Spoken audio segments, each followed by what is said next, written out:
My name is Sarah Coleman, and I have something to tell you, something that changed everything I thought I knew about life, death, and what comes after.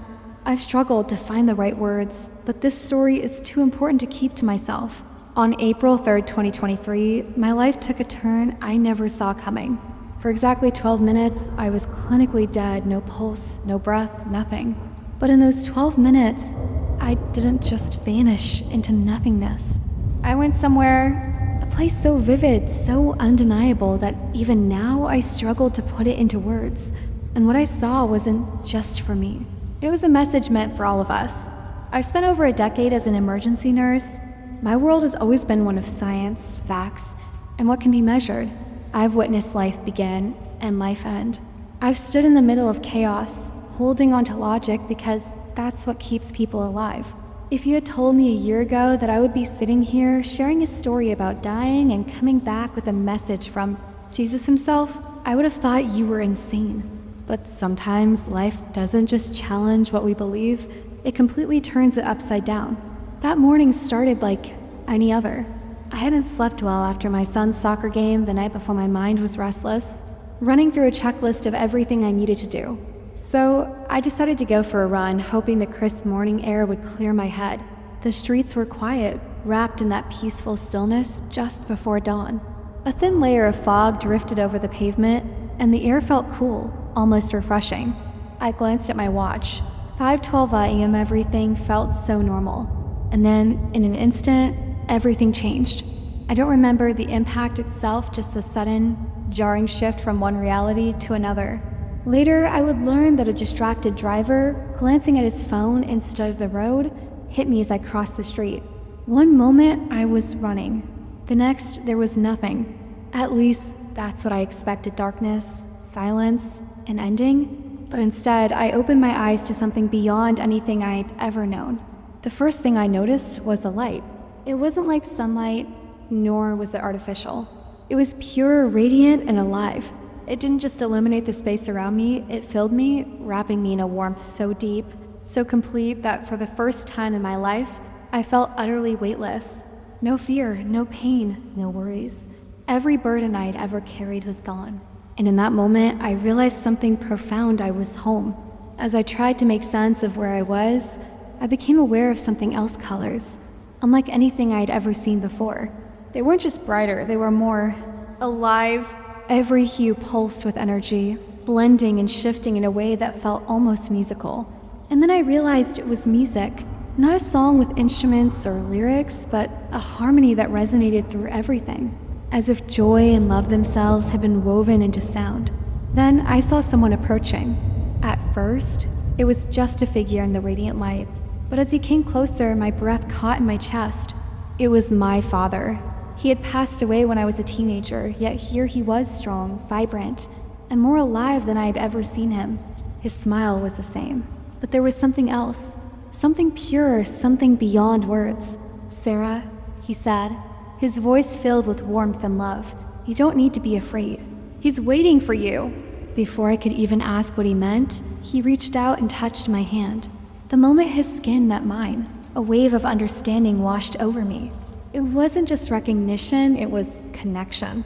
Every question, every longing I carried for years seemed to dissolve, replaced by something deeper than words. "There is something you need to see," my father said. And as he spoke, the light around us intensified, growing warmer, more focused. Then, suddenly, I wasn't just standing in that radiant place anymore. I was in the presence of him, Jesus. I can't begin to describe him in a way that does him justice. He wasn't just a figure or an image I had seen in paintings. He was real, more real than anything I had ever experienced. His presence radiated love, pure, overwhelming, undeniable love. In his eyes, they held everything. Every answer, every truth, every bit of mercy and justice, wrapped into a gaze that saw not just who I was, but who I was meant to be. Overcome with emotion, I fell to my knees, not out of fear, but because standing before him was the most humbling, overwhelming experience of my existence. I could feel his love surrounding me, filling every part of my being. Then he reached out and placed his hand on my shoulder. "Sarah," he said, his voice both gentle and powerful, carrying a weight that echoed through my soul. "There is something you need to see, something my people must know before I return." Then, he showed me 4 events, each more vivid and striking than the last. The first was the Great Distraction. I saw people everywhere, completely absorbed by their screens, phones, tablets, computers, so lost in technology that they didn't even notice the world around them. Families sat together in silence, not speaking. Friends ignored each other, caring more about virtual approval than real connection. Even believers, people who once sought truth, were drowning in the endless noise of the world, slowly losing sight of what truly mattered. Jesus looked at me, his expression full of sorrow. "This is how the enemy works," he said. "He keeps them distracted, focused on what is temporary, so they forget what is eternal. Tell my people to wake up, to turn their hearts and minds back to me." The second event was the Great Deception. I saw the world captivated by signs and wonders, brilliant lights appearing in the sky, figures of breathtaking beauty speaking words of peace and unity. At first, their message seemed pure, almost divine, but beneath their promises was something else, a subtle twisting of truth. They spoke of enlightenment, of a new era for humanity, but their words carried deception. Even strong believers, those who had once stood firm in their faith, were drawn in, questioning what they had always known. "These are not from me," Jesus said, his voice firm and resolute. "They will mix truth with lies and lead many astray. Tell my people to remain rooted in my word, for it is the only foundation that cannot be shaken." The third event was the Great Awakening. I saw waves of light sweeping across the world, touching hearts and transforming lives. People were turning back to God, families praying together, entire communities filled with worship and repentance. Miracles were happening everywhere. The sick were being healed, the broken were being restored, and the lost were finding their way home. It was a revival unlike anything the world had ever seen. But with this awakening came great opposition.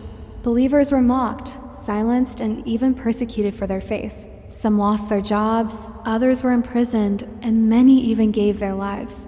Yet, despite the hardships, their joy was unshakable. They knew no matter the cost, the reward was eternal. "My spirit will move powerfully in those days," Jesus said, "but the cost of following me will be great. Tell them to stand firm, for I am with them, and their reward is everlasting." The fourth and final event was the Great Return.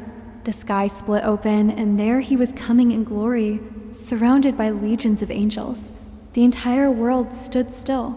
Every nation, every person, no matter their beliefs, saw him.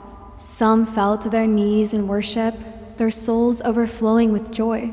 Others trembled in fear, realizing too late that they had rejected the truth. It was the most powerful, awe-inspiring sight I had ever witnessed.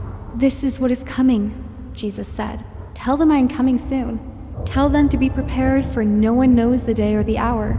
As the vision faded, I found myself kneeling before him once again. His gaze never wavered, steady, filled with love, yet carrying the weight of urgency.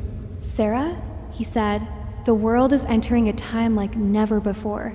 You have seen what is coming, but remember, I am always with you. My love never changes, and my promises are unbreakable. Even in the midst of chaos, those who trust in me will find peace beyond understanding."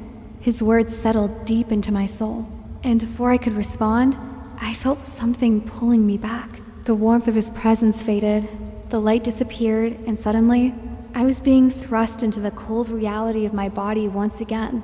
The first thing I heard was a voice shaken, urgent. "She's back." I gasped for air, pain flooding every inch of my body. My chest burned, my limbs felt heavy, but none of it compared to the weight of what I had just experienced. Tears streamed down my face, not from pain, but from the overwhelming realization that I had been there, that it was real. I tried to speak, to tell them, to tell anyone what I had just seen, but the words wouldn't come. All I could do was grip the hand of the paramedic beside me, as if somehow, through that small gesture, I could share even a fraction of what had just changed me forever. The days that followed were overwhelming. My recovery, by all medical expectations, should have taken months, but the doctors were baffled. Despite being hit by a car, my injuries were far less severe than they should have been. It was as if someone had shielded me. but the real weight of my experience wasn't in the physical healing. It was in the message I had been given. I knew I couldn't keep this to myself, no matter how impossible it might seem to others. Some would doubt, some would mock, but that didn't matter, because those with ears to hear would understand, and they would prepare.